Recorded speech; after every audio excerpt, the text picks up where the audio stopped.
Pemirsa, mangkirnya Ketua KPK Firly Bahuri dari pemeriksaan Dewas KPK. Mengapa Dewas tidak tegas untuk membahasnya lebih lanjut? Kita telah berhubung dengan Pak Saud Situmorang, mantan Wakil Ketua KPK. Selamat malam Pak Saud.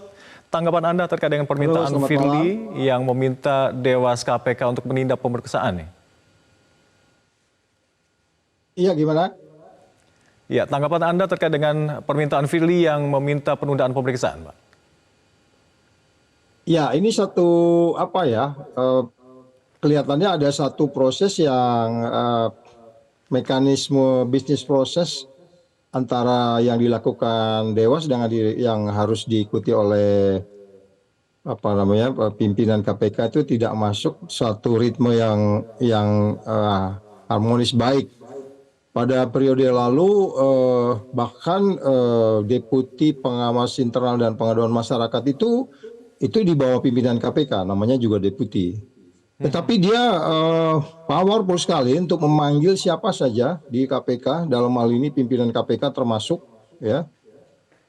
Tentu diawali dengan kalau ada proses case-nya itu didalami, gitu. Tapi kemudian dia patuh, artinya siapapun dari KPK. Ini sekarang kan Dewas ini sebenarnya tidak berada di struktur yang terbuka atau tidak masuk link dari KPK, tapi berada di strukturnya KPK yang menurut saya seharusnya mereka lebih powerful. Tentunya mereka punya sebuah nilai yang mereka usung, tentunya mereka juga punya quote and quote daya and force untuk memanggil seorang untuk kemudian datang, gitu ya. Karena yang dulu di bawah dari pimpinannya saja dia bisa memeriksa pimpinannya, gitu. Jadi sekarang ini lepas dari alasan itu benar atau tidak, tapi ini tergambar kalau kita bicara bahwa korupsi itu adalah persoalan yang paling utama di dalam tindak pidana kriminal atau crime, extraordinary crime yang disebutnya itu, kan itu menunjukkan bahwa bahkan Anda harus menyampingkan dulu persoalan-persoalan lain kalau memang ada persoalan isu korupsi di organisasi Anda, karena itu adalah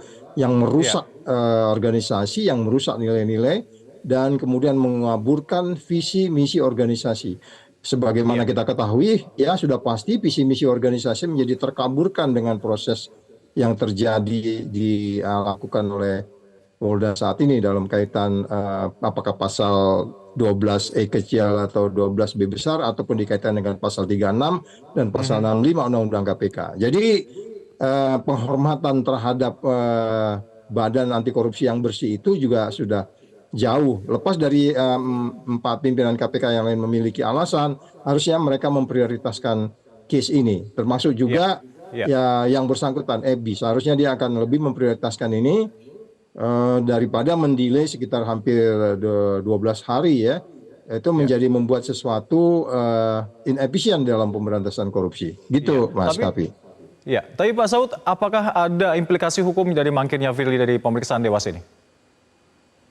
Saya tidak tahu apakah itu nanti Dewas ini kan bekerjanya direkomendasikan juga termasuk oleh Polda Metro Jaya, ya, untuk kemudian mengasistensi, gitu ya. Nah, apakah itu kategorinya juga mereka memperlambat atau menghalangi penyidikan, kita belum tahu. Apakah itu kategorinya, apakah mereka nggak mampu untuk mengelola pimpinan KPK dan yang lain-lain di situ. Tetapi kalau basically dari sisi internalnya tentunya ada sesuatu mekanisme yang terganggu karena kita ketahui proses di Polda Metro itu dan Mabes itu kan kita lihat kecepatannya di atas rata-rata, ya, above average gitu, kecepatannya cukup maksimal sekali gitu, sehingga kemudian semua yang ada di KPK siapapun itu, baik itu pimpinan maupun Dewas, harus bisa mengimbang itu untuk kemudian meyakinkan. Persoalannya tadi kan dijawab bahwa Dewas tidak mempunyai satu instrumen untuk kemudian memastikan memanggil dengan katakanlah dengan tegas, dengan cepat. Saya jadi bingung kalau seandainya mereka nggak hadir-hadir, Dewas mungkin jangan-jangan tidak melakukan pekerjaan karena mereka kan harus punya instrumen. Tetapi saya pikir di Perdewas 01/02/03 itu diatur mekanisme seperti apa sebenarnya kalau Dewas memanggil mereka. Ada yang mengaturnya, saya pikir. Itu Mas Kafi. Pak Saud, dengan adanya kasus dugaan pelanggaran kode etik dari Firly ini, bagaimana Anda melihat pengawasan dan penanganan kasus di KPK?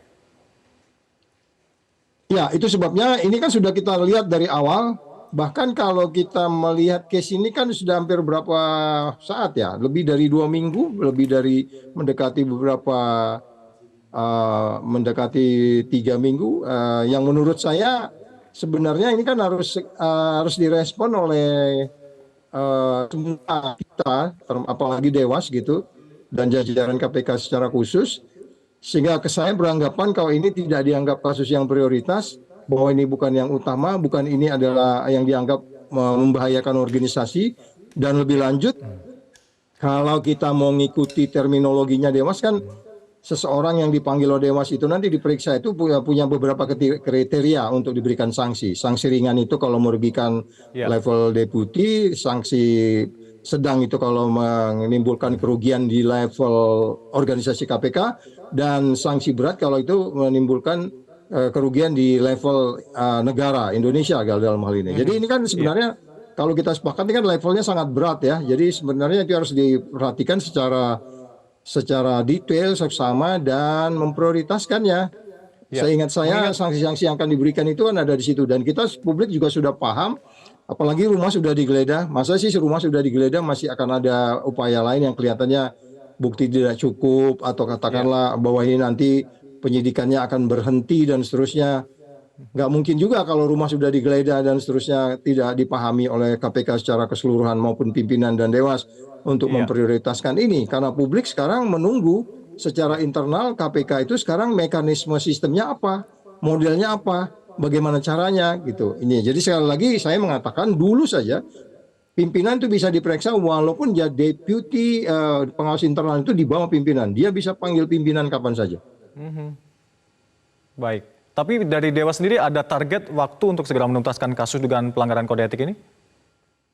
Ya, saya pikir sebaiknya itu ya, karena kan organisasi pemberantasan korupsi ini kan bukan mesin yang terlalu kaku terhadap peraturan mereka. Jadi kalaupun mereka tidak mempunyai instrumen seperti yang disampaikan tadi salah satu pimpinan, mereka tidak punya instrumen penekan untuk memanggil itu, saya pikir dalam keadaan tertentu mereka juga bisa melakukan sesuatu yang memungkinkan bahwa ini sudah bukan lagi dugaan-dugaan ya. Oke, katakanlah dalam perspektif azas praduga tidak bersalah, dalam perspektif penindakan yang dilakukan Polda itu kita perlu menghargai azas praduga tidak bersalah. Tapi isu yang liar yang sudah berkembang, ketika Dewas melihat foto itu saja, dia harus cepat memanggil, nggak nunggu. Dia yang harus pertama memanggil sebenarnya ketika melihat foto itu beredar. Walaupun kita waktu itu ragu, saya sendiri waktu itu ragu apakah ini Photoshop ataupun apalah.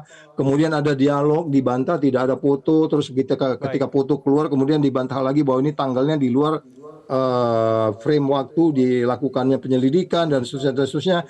Saya pikir mereka harus prioritas, kan ini menyangkut pimpinan, dan notabene sekali lagi notabene ini bukan kejadian yang pertama gitu Mas Kavi. Dan masyarakat juga menunggu semua ini. Terima kasih Pak Saud Situmorang telah bergabung bersama kami di Top News Metro TV. Salam sehat selalu. Jelajahi cara baru mendapatkan informasi. Download Metro TV Extend sekarang.